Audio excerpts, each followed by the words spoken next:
Halo, assalamualaikum teman-teman. Jumpa lagi dengan saya Ilham Mari. Selamat datang di channel Purnomo The Series. Gimana kabar kalian?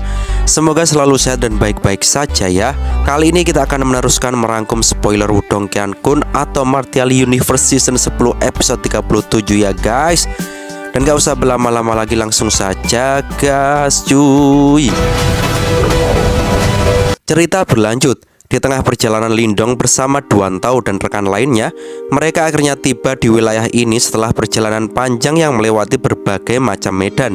Dengan kekuatan Duan Tao yang luar biasa, mereka berhasil membangun sebuah terowongan spasial, menghemat waktu mereka yang harusnya memakan waktu lama.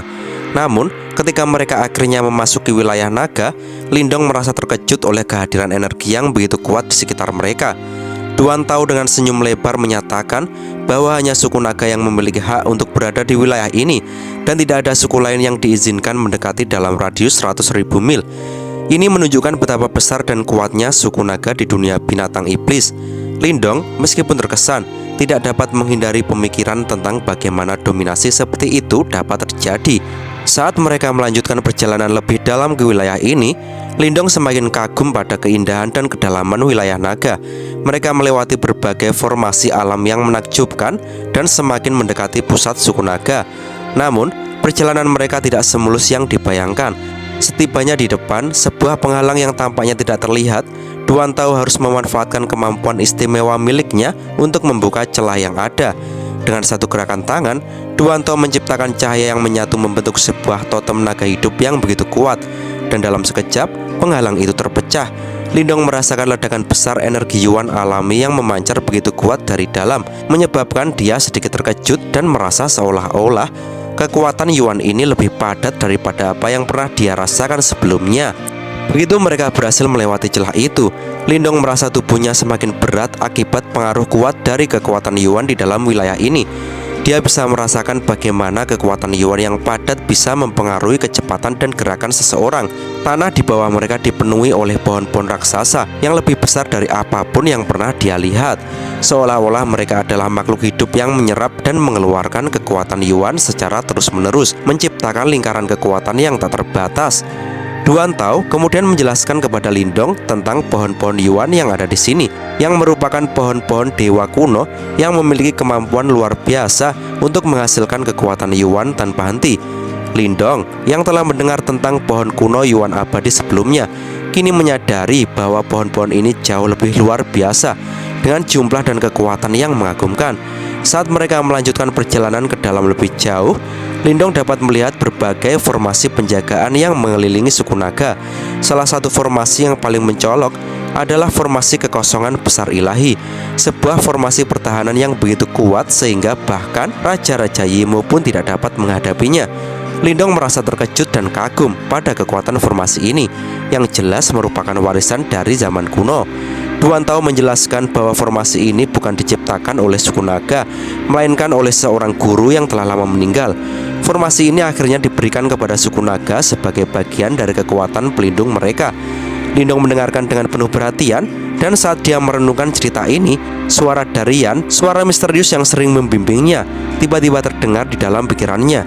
Yan memberitahunya bahwa meskipun formasi kekosongan ilahi sangat kuat, ada formasi lain yang lebih hebat, yaitu formasi alam semesta kuno yang diciptakan oleh Tuan Yan. Meskipun Lindong hanya memiliki bagian dari formasi tersebut, jika dia bisa mengumpulkan plat formasi yang hilang, dia bisa mengaktifkannya sepenuhnya dan menciptakan kekuatan yang luar biasa.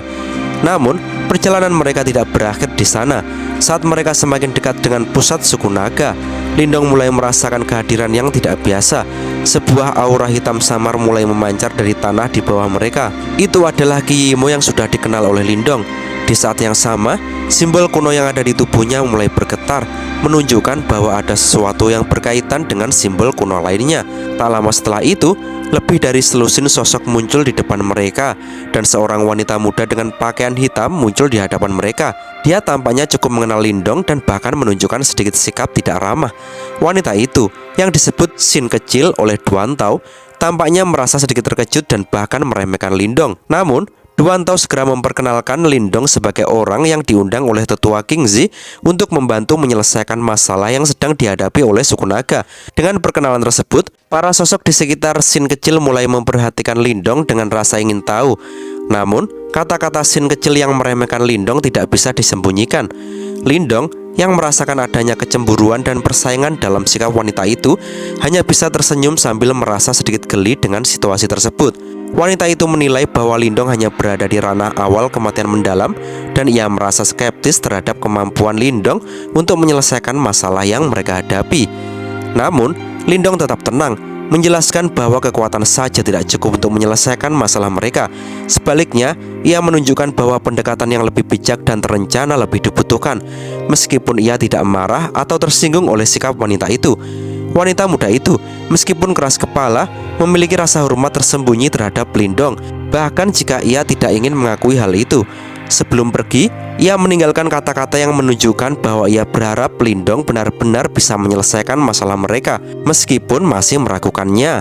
Duan Tao, yang merupakan anggota penting dari suku naga, mencoba menenangkan Lindong dan menjelaskan bahwa wanita muda itu sangat memuja Tuan Qingzi, seorang ahli besar yang juga pernah mengajarinya. Duan Tao kemudian mengungkapkan bahwa Tuan Qingzi mengirim pesan yang memuji Lindong, yang membuat wanita muda itu merasa sedikit cemburu. Setelah mendengar penjelasan tersebut, Lindong mengangguk dan mengerti. Ia bisa merasakan bahwa wanita muda itu memiliki bakat luar biasa meskipun ia masih berada pada ranah awal kematian mendalam.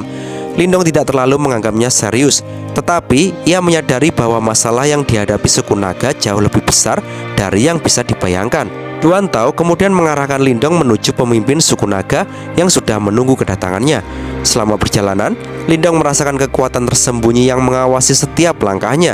Suku naga yang telah berdiri teguh sejak zaman kuno memiliki banyak individu kuat yang bersembunyi di balik bayang-bayang, dan Lindong tidak bisa tidak merasa terkesan oleh kemampuan mereka. Setibanya di aula batu suku naga, Lindong disambut oleh sosok-sosok tua yang tampaknya sudah berumur sangat lanjut. Salah satu dari mereka adalah seorang pria paruh baya berotot yang mengenakan jubah linen sederhana. Meskipun tampaknya biasa, Lindong tahu bahwa pria ini adalah individu yang paling menakutkan di antara semua orang yang hadir, karena bahaya yang ia rasakan dari sosok tersebut sangat mirip dengan aura yang pernah ia rasakan dari Qingzi, seorang ahli besar yang pernah membimbingnya. Pria paruh baya itu, Yuan Qian, adalah pemimpin suku naga. Setelah memberikan penghormatan, Duan Tao mengenalkan Lindong kepada para tetua suku naga. Di antara mereka, seorang pria tua berambut putih mengamati Lindong dengan mata keruh yang tajam, sementara Yuan Qian dengan senyuman memuji sikap dan ketenangan Lindong. Ia menyebut bahwa Qingzi telah mengagumi kemampuan Lindong, dan ini membuat para tetua semakin tertarik. Namun, suasana menjadi sedikit tegang ketika wanita muda berpakaian hitam yang sebelumnya bertemu dengan Lindong muncul kembali. Meskipun tidak mengucapkan apa-apa kali ini, sikapnya yang tidak setuju dengan penilaian terhadap Lindong masih terlihat jelas. Lindong menyadari bahwa wanita itu memiliki kedudukan tinggi di suku naga, namun ia tidak ingin berlama-lama mempermasalahkan hal tersebut. Yuan Qian kemudian menjelaskan alasan mengapa Lindong diundang ke suku naga. Masalah besar yang mereka hadapi terkait dengan Yimo, kekuatan gelap yang mengancam eksistensi mereka. Yuan Qian menyebutkan bahwa ada Qi Yimo yang merembes keluar dari bawah tanah, dan mereka membutuhkan bantuan Lindong untuk menekan ancaman ini. Lindong yang telah terbiasa berhadapan dengan Qi Yimo dalam petualangannya segera mendeteksi keberadaan energi gelap itu.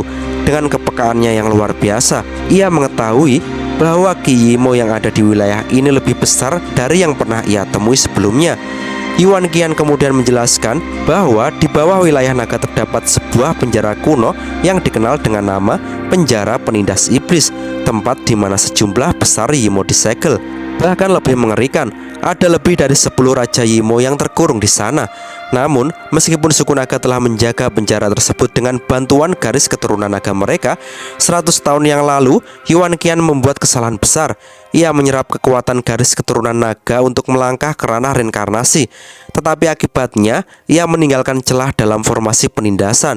Qi Yimo memanfaatkan celah ini dan mulai merembes keluar, menyebabkan ancaman yang semakin besar. Lindong yang telah melihat kekuatan Qi Yimo yang luar biasa merasa ngeri dengan jumlah dan kekuatan energi gelap yang ada di bawah tanah. Ketika ia melihat kabut hitam yang tak terhingga dan perubahan bentuk Ki Yimo menjadi ular besar, ia menyadari bahwa masalah ini jauh lebih besar daripada yang bisa ia tangani. Terlepas dari dua simbol kuno yang ia miliki, jumlah Ki Yimo yang begitu besar melebihi batas kemampuannya. Yuan Qian yang menyadari bahwa Lindong mungkin merasa terkejut menjelaskan bahwa meskipun suku naga telah melakukan segala daya untuk menekan Ki Yimo, mereka tidak lagi mampu mengatasi ancaman ini sendirian. Mereka berharap Lindong bisa membantu menekan penjara penindas iblis. Namun, Lindong dengan tegas menanggapi permintaan tersebut. Ia menyatakan bahwa Ki Yimo di sini telah melampaui batas yang bisa ia tangani, dan meskipun ia ingin membantu, ia tidak merasa mampu menangani ancaman sebesar ini. Terlebih lagi, ia tidak ingin membawa diri dan orang-orang di sekitarnya ke dalam bahaya yang lebih besar. Lindong bisa merasakan betapa mengerikan kekuatan itu, seolah-olah seluruh dunia sedang dihancurkan oleh aura gelap yang berasal dari kedalaman laut Ki Iblis. Namun, meskipun dia tahu apa yang ada di hadapannya, Lindong merasa tidak bisa berbuat banyak. Menghadapi masalah yang sangat besar ini, dia pun mengakui keterbatasannya. Formasi yang telah dibangun oleh suku naga dengan kekuatan mereka yang sangat besar bahkan tidak mampu menekan Ki Yimo ini. Ini membuat Lindong merasa semakin tertekan. Bahkan saat dia berbicara, suaranya dipenuhi dengan ketidakberdayaan. Jika formasi kuat ini tidak bisa menahan Ki Yimo, apa yang bisa saya lakukan? Ujarnya dengan nada putus asa. Kelompok Yuan Qian yang terdiri dari para tetua suku naga dan wanita muda berpakaian hitam terdiam mendengarnya. Mereka tahu bahwa Lindong adalah seseorang yang memiliki kemampuan luar biasa, tetapi melihat kondisi yang sangat buruk ini, mereka juga merasa cemas. Bahkan wanita muda berpakaian hitam yang sering bersikap keras kepala dan tidak terlalu ramah, akhirnya mulai merasa khawatir dan merasa perlu meminta maaf. Apakah karena kata-kata saya yang kasar sebelumnya? Saya tidak bermaksud merendahkan Anda. Saya harap Anda dapat membantu kami. Lindong pun tersenyum tipis dan menjawab, tidak, itu bukan karena itu. Sungguh, saya tidak tahu apa yang bisa saya lakukan. Lindong kemudian menghela nafas dan menatap laut Ki Iblis yang mengamuk di depannya, seolah-olah gelombang energi yang menderu itu bisa menelan seluruh dunia. Namun, saat Lindong merenung, suara lembut Yan tiba-tiba terdengar di dalam hatinya. Kamu tidak bisa menghadapinya sendirian. Kamu akan membutuhkan bantuan dari orang lain. Dengan perasaan terkejut, Lindong bertanya, bantuan dari orang lain? Apa maksudmu? Apakah kamu menyarankan suku naga? Yan dengan tenang menjawab, tidak, suku naga memang kuat, tetapi mereka tidak akan efektif dalam menghadapi penjara penekan iblis ini. Bantuan yang kamu butuhkan ada di dalam penjara penekan iblis itu sendiri. Lindong terkejut dan semakin bingung, lalu kembali bertanya, di dalam penjara penekan iblis, apa yang ada di sana? Yan pun kembali menjawab dengan suara yang lebih misterius, pernahkah kamu merasakan fluktuasi yang familiar? Sesuatu yang terasa seperti simbol kuno? Lindong teringat kembali pada perasaannya saat pertama kali tiba di tempat ini.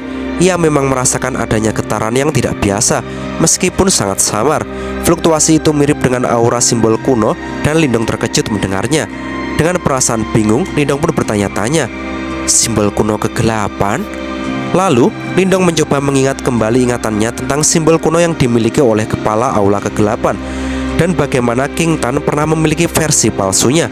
Yan pun menjawab, betul, namun apa yang ada di bawah ini bukanlah simbol kuno kegelapan itu sendiri, tetapi sesuatu yang terhubung dengannya, sesuatu yang sangat kuat yang memungkinkan penjara penekan iblis ini untuk menahan Ki Yimo selama bertahun-tahun. Sambil berpikir keras, Lindong bertanya lagi, apakah ini berarti Tuan Kegelapan?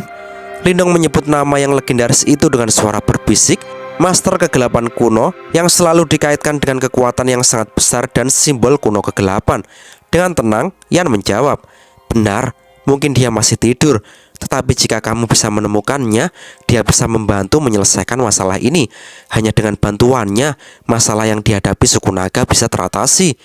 Dengan perasaan keraguan yang besar, Lindong berkata, kamu tidak menyarankan aku untuk pergi mencarinya, kan? Lindong tampaknya menyadari betapa berbahayanya itu. Bahkan seorang ahli samsara pun tidak akan berani memasuki laut Ki Iblis yang dipenuhi dengan aura jahat yang sangat mengerikan.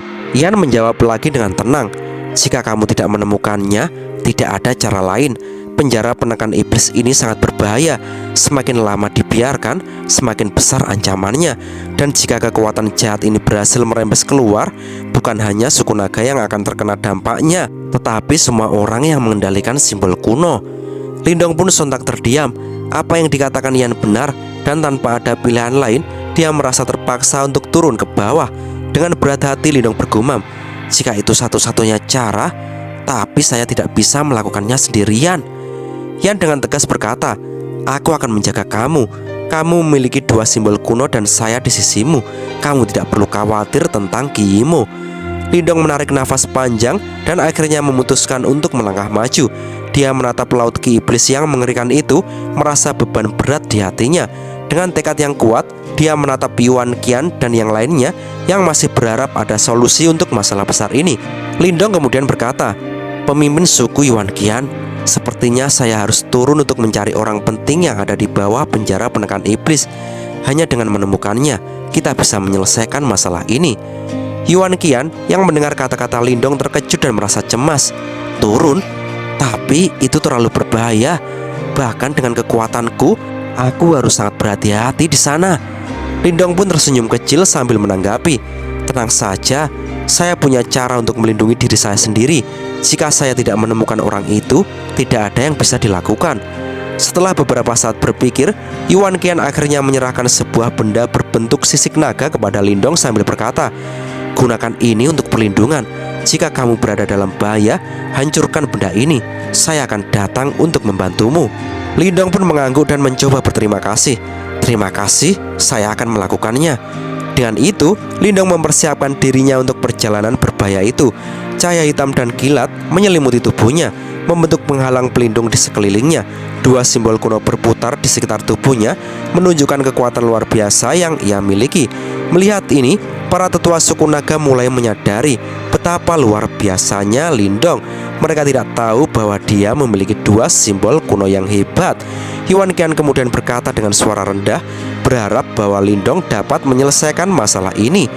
Semoga kamu berhasil, Lindong. Dan cerita pun bersambung. Oke teman-teman, terima kasih sudah nyimak alur cerita kali ini sampai habis. Semoga teman-teman terhibur. Jangan lupa terus dukung channel ini agar terus berkembang ya. Dan sampai jumpa di episode selanjutnya. Assalamualaikum warahmatullahi wabarakatuh.